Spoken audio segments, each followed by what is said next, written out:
qoyska aan kasoo jeedo waa qoys sabool ah. Aabahayna wuxuu ku dhintay dagaaladii sokeeye. Hooyaday ayaa noo shaqayn jirtay aniga iyo 5 caruur oo aan ugu weynahay. wayna soo kirisay alxamdulillah, wax badan ayay nala soo garab istaagtay. muddo waan soo weynaanay oo kulligeeyo waan soo laagleekaanay. markii aan joognay aan dhamaantay isku soo dhowrownahay ayaa maalin waxaa dhacday habriirtay ayaa telefoon noo soo dirtay oo waxay noo sheegtay inay heshay qof doonaya inuu hal ilmood iska iibiyo gabadh markaa ka dhimatay reer family ah in lagu bedelo. markaa reerkii booskii gabadhii ay ka dhimatay ay rabaan qof kale inay ku bedelaan oo qof kale ay siiyaan. habriirtay ayaa jeclaysatay waxay tii maadaama caruur agoona haysato hooyadii ay ku soo tiri waxaan rabaa inaan gabadhaas booskaas adiga kuu gado, gabadhaada u gado si ay idinku soo shaqayso oo idin soo caawiso. runtii aniguna aad ayaan u daayaraa soo markaas qof saas u weyn maanan ahayn.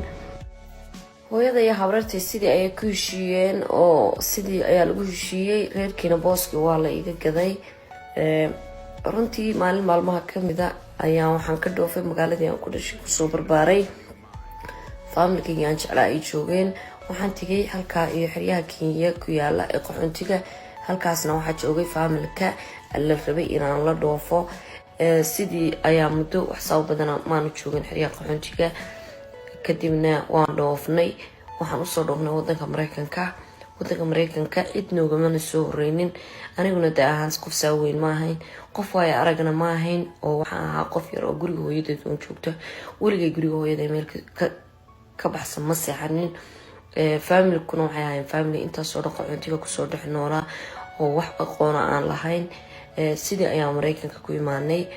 alxamdulillah waxaana lagu soo dejiyey gobol. runtii sidii baan u soo degnay Mareykanka. Michigan ayaan kusoo degnay. markii aan soo degnay muddo ayaan joognay. markii aan joognay hooyada familka qof fiican maysan ahayn, way dhibaatay jirtay. waxaa moodaysay in macnaha booska aysan iga soo iibin ay maaragtay igu soo qaaday maaragtay in axsaan ii soo suubisay ama axsaan ii soo samaysay saan ugu soo dhoofo. waxay oran jirtay inayaa waa inaad shaqaysid, lacagtaada kala barwaana soo celisid, ogow inantayda booskeedii ayaad kusoo dhooftay.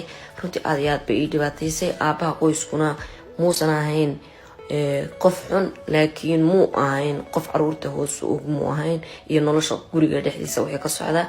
shaqo ayaan bilaabay. runtii markaad Mareykanka ku cusub tahay shaqo bilowdo easy maaha. luuqadii ma taqaanid, maxay hayto gaari ma haysatid. Mareykanka aad bay igu adkaatay.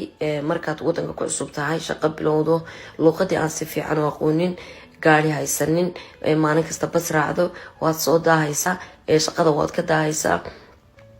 wax badan oo adag baa nolosha lasoo kulmay. maamada familkana aad iyo aad bay dhibaateyn jirtay. lacagta wax yar oo familkaygu dira mooyo inta kale qoyska ayaan ku bixin jiray iyo nolosha guriga.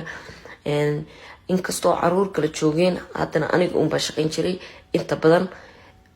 waayo aniga qoyskii aan kasoo tegay waxaa qoys saboola. hooyadayna sababtii ay iisoo dhifsay taas ayay ahayd. wax badan oo adag ayaa nolosha la kulmay. mararka qaarkood waxaan ku fikri jiray malaha hooyada mayna ku dhalin, sababta ay reerkan aad garanayn iyo wadankan aad garanayn kugu soo dirtay maxay tahay.